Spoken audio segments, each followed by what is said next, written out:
You know, there are American heroes who don't like this idea. Neil Armstrong, Gene Cernan have both testified against commercial spaceflight and the way that you're developing it, and I wonder what you think of that. I was very sad to see that, because those guys are, those guys are heroes of mine, so it's really tough. I wish they would come and visit and see the hardware that we're doing here. And I think that would change their mind. They inspired you to do this, didn't they? Yes. And to see them casting stones in your direction. It's difficult.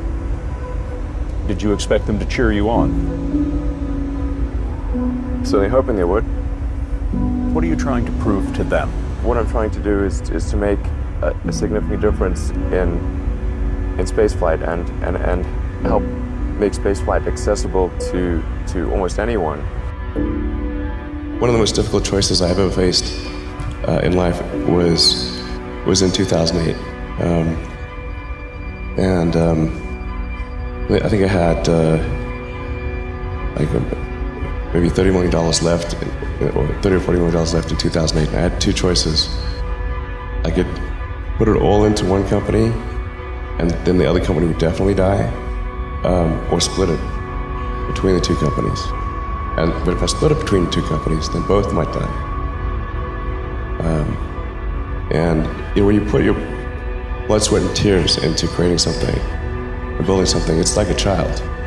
And so it's like, which one am I going to let one starve to death? I couldn't bring myself to do it, so I split the money between the two. Fortunately, thank goodness, they both came through. What was your biggest failure, and how did it change you? Well, there's a ton of failures along the way, that's for sure. As I said, for SpaceX, the first 3 launches failed. And we're just barely able to scrape together enough parts and money to do the 4th launch. If that 4th launch had failed, we would have been dead. So multiple failures along the way.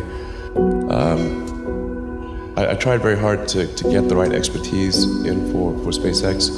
I tried hard to find a great chief engineer for the rocket, but the good chief engineers wouldn't join, and the bad ones, well, there was no point in hiring them. So I ended up being chief engineer of the rocket. So if I could have found somebody better, then we would have maybe had less than 3 failures. That 3rd failure in a row, did you think, I need to pack this in? Never. Why not? I don't ever give up. So many people tried to talk me out of starting a rocket company. It was crazy. One good friend of mine collected a whole series of videos of rockets blowing up and made me watch those. He just didn't want me to lose all my money. We're doing these things that seem unlikely to succeed, and we've been fortunate, and at least thus far they have succeeded. Now is the time to take risk. You don't have kids. As you get older, your obligations increase. And once you have a family, you start taking risk not just for yourself, but for your family as well. It gets much harder to do things that might not work out. So now is the time to do that before you have those obligations. So I would encourage you to take risks now. Do something bold.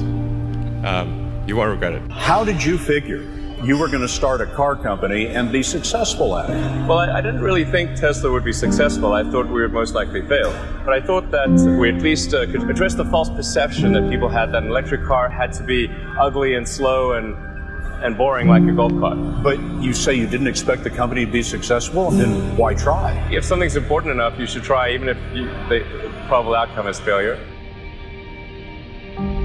Or how do you think about making a decision when everyone tells you this is a crazy idea? Or where do you get the internal strength to do that?